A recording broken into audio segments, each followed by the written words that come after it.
Okay, in this short video, I'm going to show you how to do a study using the painterly style that we will then carry over and take with us into the painterly painting. This is a quick style. We're going to do it very, very fast, and I want you to use the largest brush you can manage. For this painting, I used a number 10, connoisseur number 10 bristle brush, but try not to use too small of a brush. The effect works much better when you have a bigger brush. Okay, so to get started, what I want you to do is take your prepared board and give it a ground. This can be any color you want, except yellow, because yellow is very hard to see, and we're going to be drawing on this. You might just choose either your favorite color or pick a color you think which might complement the image really well. Because there's a lot of green in this image, I'm going to go more red, but I jazz up my red and I made it a little bit more like a magenta, so it's very purpley red. So the first thing you're going to do is just outline the image, kind of work on the proportions. Don't get too neurotic about getting it absolutely perfect. I forgot to say in the last image, let it dry. Once you put your ground down, let it totally dry. So all of this background is dry. So that means when I draw on top of it, if I want to change my mind and wipe off a line, I keep the ground underneath. What we're trying to do is keep an intense ground. So let it dry the first time, and then even let it dry the second time if you want. So when you do this, just leave it alone, let it dry. So there's a little bit of patience in these initial stages, but then once we get going, we'll go pretty quick. So then the next level is you're going to start roughly blocking in some of the shading.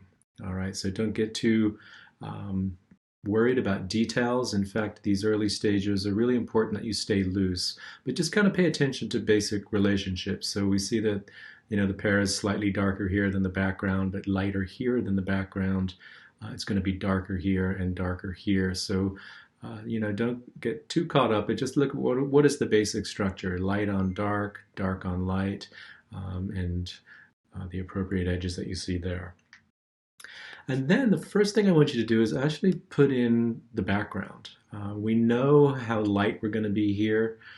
Generally, we know how dark we're going to be here generally. And by putting these in, it sort of anchors our painting so we know exactly how light and how dark to make the pair. How dark am I going to go here? Well, if I have this already established, I can judge that much better. And how light am I going to be here? I can judge it better. So in this particular painting, I want you to throw in a background.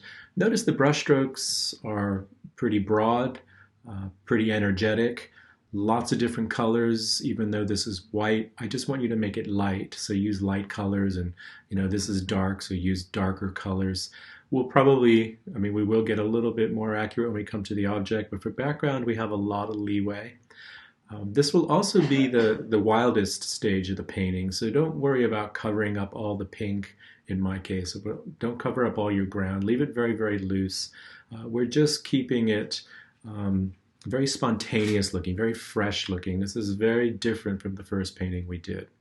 And so after you establish this, keep developing it a little bit more. Put in the dark for the shadow. Again, that's going to help us determine this relationship. And then go to the actual object itself. And even here, keep it very simple. So I basically have a light side. I know I'm lighter at the top, a little bit darker at the bottom. I then have a dark side over on this side, and a couple of interchanges of light and dark at the top. So again, don't develop it too much. Put something in, and then in the next stage, we're going to start to develop. We're going to look a little closer at relationships, clean up some edges, and so we're going to take the painting very close to being finished. Notice I've left a lot of the ground showing through, especially on edges of things. That tends to work quite nice. I've got the highlight in. I'm not really defining what's happening in here. I'm just looking at basic shapes of light and dark, getting a bit of the reflected light under here, starting to develop the shadow, and then finally taking it to the final stage, putting in the final details, working on the shape a little bit more. It kind of juts out here, so I put that in, pushed out the reflected light just a little bit more, worked on the shape of this shadow, and blended the background a little bit more. So it's a very, like I say, quick technique, spontaneous technique. Everybody does it differently, so don't try necessarily to imitate this example. Some people use very small dabby brush strokes. Some people like to use broader brush strokes. People like myself just mix it up. So allow your own sort of spontaneous way of using the brush to come through. Don't try to imitate necessarily my painting. You work from this image and come up with something um, that's much more personal. But as long as you keep the brushstrokes fresh and visible, you're allowed to play with the colors a little bit. But as long as we have the tonal structure and the brushstrokes, we'll be good.